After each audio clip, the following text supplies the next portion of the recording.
3월 22일은 유엔이 정한 제25회 세계 물의 날입니다. 물 문제에 대해서 경각심을 일깨우기 위해서 제정된 건데요. 오늘은 우리와 가장 가까이 있지만 잘 몰랐던 물, 수돗물에 대해서 알아볼까 합니다. 네, 오늘 탐구인에서는 단국대학교 토목환경공학과 독고석 교수와 함께 수돗물에 대한 다양한 상식에 대해서 알아보겠습니다. 어서 오십시오. 안녕하세요. 안녕하세요. 우리가 물 부족 국가다, 물이 부족하다 이렇게 얘기를 하면서도 잘 못 느끼는 것이 수도꼭지만 틀면 물이 일단 나오거든요. 그래서 잘 몰랐던 것 같은데 우리 이 상하수도 시설이 예로부터 잘 돼 있어서 그렇다는 얘기가 있던데요. 네, 저희가 1999년 12월 31일 하고 2000년 1월 1일은 밀레니엄이 넘어가는 그 시간이었죠. 예. 그때 이제 재미있는 조사를 했는데요. 그 새천년에 들어가면서 과거 1000년 동안에 인류에게 얼마나 큰 기여를 했는가에 대한 가장 큰 기여란 과학기술에 대한 조사를 했었는데요. 예. 의외로 그때 뭐 컴퓨터라든가 뭐 시계, 자동차 뭐 이런 것들이 나왔었는데 결과는 의외의 정수시설이 가장 인류에게 큰 기여를 했다라고 밝혀졌습니다. 사실은 왜 그러냐면 그 당시만 하더라도 18세기 말에 영국에서 그 수인성 질병이 돌았을 때 평균 수명이 26세였어요. 근데 안전한 수돗물을 보급한 다음서부터 평균 수명이 한 30년 이상 연장이 되어서 다른 기술도보다는 생명을 연장시킨 가장 좋은 기술로 아마 수도 시설이 선정이 되었던 걸로 알고 있고요.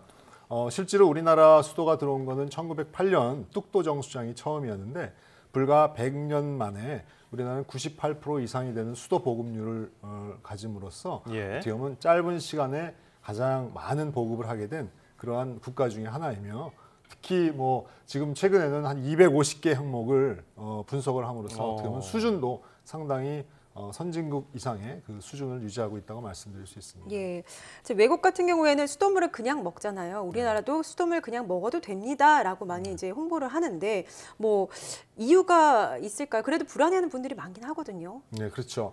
사실은 최근 조사 결과에 의하면 우리나라의 수돗물 맛은 세계 7위를 가질 정도로 차지할 정도로 상당히 수돗물 맛이 좋다라고 이렇게 인정을 했습니다. 네. 그럼에도 불구하고 영국이라든가 미국 이런 데에 수돗물을 직접 음용하는, 직접 바로 먹는 그러한 율을 보면 영국은 70%, 미국은 한 56% 정도, 일본도 한 47% 정도 된다 그러더라고요. 근데 우리나라는 우리 앵커님 한 몇 프로 정도 될 것 같습니까?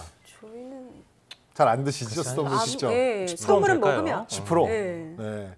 네, 5.4%입니다. 결과에. 훨씬 좋네요. 다른 나라들보다. 굉장히 적습니다. 예. 그래서 수도 물맛과 그다음에 기술은 세계적인 수준임에도 불구하고 그렇게 직접 음용률이 낮은 이유는 어떻게 보면 우리나라가 빠른 성장을 하면서 그 사이에 이제 정수 기술이라든가 그다음에 이제 노후된 관 같은 것들이 이제 차마 그 발전에 못 미치는 시기가 있었습니다.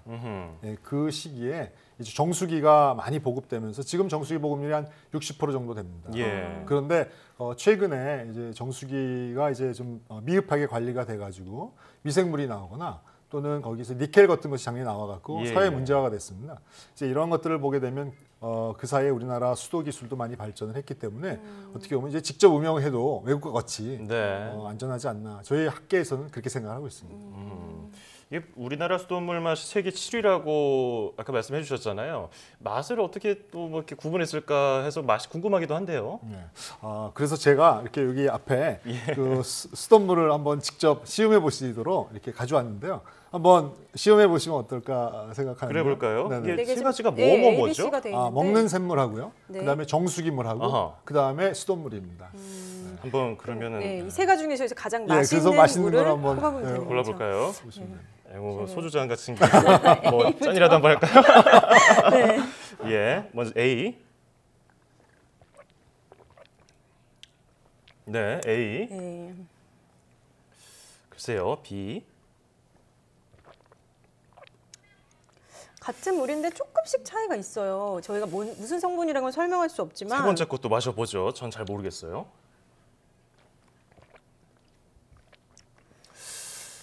어떠세요? 구분을 잘 못하겠는 건 사실인데 네. 자, 그러면 조금 수돗물이 어떤 걸까요? 수돗물 저는 C 같아요. 네. 저도 C 같아요. 이게 공기방울도 좀 많고. 네, 그리고 이거 특이하게 다른 물과 다르게 뽀글뽀글한 기포 같은 게 있거든요. 네. 예. 그 아주 정확히 맞히셨습니다. 맞았어요. 네, 맞습니다. 정말 신기하네요. 이 수돗물은 사실은 어떻게 보면 요즘은 이 물맛이 굉장히 좋아졌기 때문에 다른 이렇게 저희들이 해보면은 수돗물 맛이 좋다라고 하는 분들이 상당히 많이 늘어났고요. 예. 그래서 이제 앞으로도 우리나라에서는 조금 더 이런 수돗물을 자유스럽게 드시는 그런 시민 운동들도 지금 같이 일어나고 있는데 좀 더 활발하게 일어나야 되지 않을까 예. 그렇게 생각하고 있습니다. 그런데 이 세 가지 중에서 블라인드 테스트를 하면은 수돗물이 가장 맛있다 하는 분들이 있다고 들었거든요. 네. 뭐 어떤 이유가 있을까요? 네, 수돗물은 사실은 그 정수하는 프로세스를 보게 되면 먹는 샘물이라든가 일반 정수기랑은 조금 틀립니다. 예를 들어서 일반 저 수돗물 같은 경우는 하천수라고 하죠. 우리가 지표수라고 얘기하는데 하천에 있는 물을 거기에 있는 부유물질만을 제거해서 미네랄은 그대로 남은 상태에서 공급을 하고요. 먹는 샘물 같은 경우는 사실 수원이 두 가지입니다. 하나는 지하수를 끌어올려 갖고 공급을 하는 경우도 있고요.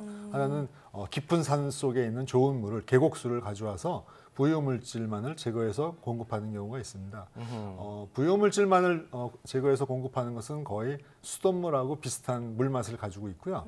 반면에 정수기 같은 경우는 두 가지 종류가 있는데 하나는 그 아주 필터가 촘촘한 그 역삼투막 정수기라고 해서 거의 증류수죠. 미네랄이 전혀 없습니다. 아하. 이렇게 처리를 해서 공급해 주는 것이 한 50%라면 나머지 중공사막이라고 해서 조금 더 덜 촘촘한 그러한 필터를 써서 공급하는 것은 이것은 수돗물 맛하고 거의 비슷하다고 말씀드릴 수 있는데 예. 이렇게 미네랄이 없는 것은 물 맛을 보면 거의 밋밋해가지고 아. 좀 맛이 너무 없는 이제 그렇게 느끼시는 분도 있고요. 예, 예. 그다음에 미네랄이 좀 강한 물 같은 경우는 좀 텁텁하다 이렇게 느끼시는 분들도 있습니다. 예. 요즘 시청자 여러분들이 혹시 오해하실까봐 아까 이 실험에 대해서 말씀을 드리면은 저희가 먹는 샘물하고 정수기 물은 항상 먹기 때문에 네. 익숙하거든요. 근데 뭐 맛은 뭐 비슷한데 수돗물이 뭘까라는 질문을 했을 때 평소에 좀 안 먹어본 것 같아서 골라봤더니 그게 수돗물이었단 말이에요. 근데 뭐 예전에는 어떤 소독약 냄새 같은 거 제가 어렸을 때 마셔봤을 때는 가끔 그런 게 났던 것 같기도 한데 네. 여기는 없었어요. 그래서 많은 분들이 좀 염려하시는 분들도 있던데요. 네, 사실은 저희가 이제 그 수돗물에 대한 설문을 조사해 보면 예. 제일 수돗물이 좀 이렇게 불쾌하게 느껴지는 것 중에 지금 방금 말씀하신 염소 문제가 첫 번째입니다. 저는 이제 학교에 수업하다가 학생들 물어봅니다. 수돗물에서 그 염소 냄새가 나야 안전하니 안 나야 안전하니 이렇게 물어봅니다. 그러면은 학생들이 우리 앵커님 어떠세요? 수돗물에서 염소 냄새가 나야 물론 안전하겠죠. 그럴 것 같네요. 네, 왠지 뭔가 처리를 한 것 같고. 맞습니다.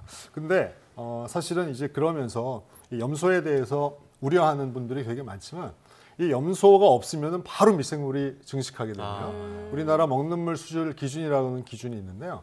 이 기준에는 60개 항목이 있는데 거기에 잔류 염소 규정이 있습니다.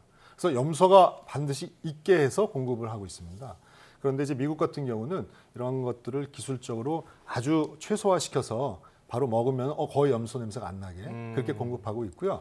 우리나라도 최근에는 이 기술들이 좋아져서 염소를 분할 주입을 해서 이렇게 아주 소위 말해서 정수장에서 옛날엔 정수장에서만 염소를 주입했는데 이제는 가면서 조금씩 넣는다. 그러니까 냄새가 거의 안 나죠. 그렇군요. 그렇게 되면은 드시는 시민들도 이건 염소가 들었는지 안 들었는지 모르게 이제 먹을 수 있는 수준까지 우리나라가 됐습니다. 반면에 자칫 잘못하면 아까 활성탄 순 얘기를 잠깐 했지만 염소를 없애기 위해서 정수기에서 이제 활성탄을 쓰는데요. 이제 그런 것을 쓰게 되면 염소는 없어지지만 미생물이 나옵니다. 그럴 우려가 있기 때문에 일부 정수기에서 이제 그런 문제들이 나와서 우리 시민들은 사실 그런 것들에 대해서 어느 정도 인지를 하시고 정수기를 드시든가 아니면 수돗물에 대해서 좀 불안감을 좀 없애는 것이 중요하지 않나 이렇게 생각합니다. 그렇다면 이제 마지막으로 우리나라 물 관리가 앞으로 어떻게 이루어져야 되고 사람들의 인식 그리고 이에 대한 정부의 정책은 어떤 방향으로 가면 좋은지 좀 조언을 해주신다면요. 최근에 이제 가장 큰 문제는 그 가뭄과 홍수인데요. 네. 최근에 기후 변화 때문에 예를 들어 낙동강의 녹조 문제라든가 이런 것들이 되게 심각했습니다. 그래서 미국 같은 경우도 이 녹조 문제 세계적인 문제거든요. 그래서 이 한 톨레도라고 하는 큰 시는 녹조가 생겨서 이제 급수 중단이 되거나 예. 이러한 것들도 있었고요. 그래서 이제 우리나라도 2년 전에 그 충남 보령에서 아주 큰 가뭄이 들어갔고 아주 물 부족에 시달린 적이 있었습니다. 그래서 이러한 물 부족에 시달릴 때에는 하수를 재이용해 가지고 농업 용수를 쓴다든가 또는 처리한 물을 이 관이 오래돼 갖고 새는 그 누수가 많이 생기거든요. 예. 그 누수를 줄일 수 있는 유수율을 제고하는 사업이라든가 그다음에 노후된 정수장을 좀 현대화시키는 그런 현대 사업들이 국가에서는 지원을 해야 되고요. 시민들께서는 사실은 아까 모두에 말씀드렸지만 이 노후된 상수관을 조금 더 이렇게 조사를 하셔서 우리가 이렇게 우리 집은 녹물이 나온다. 그러면 지자체에 말해서 50%에서 100%까지 지원을 해주게 됩니다. 교체하는데. 아하. 부산시 같은 경우는 무료로 거의 이것을 교체할 수 있습니다. 그래서 이러한 것들을 통해서 조금 더 시민들이 적극적으로 우리 집에 있는 이 오래된 수도관을 좀 고치실 수 있다면 뭐 상수사업본부라든가 수도사업소에 연락을 해서 이런 것들에 대한 지원 여부를 좀 확인하시면 저렴한 비용으로 이런 것들을 교체할 수가 있죠. 예, 집집마다 그런 것만 해결돼도 많은 분들이 수돗물을 더 드실 것 같아요. 그렇죠.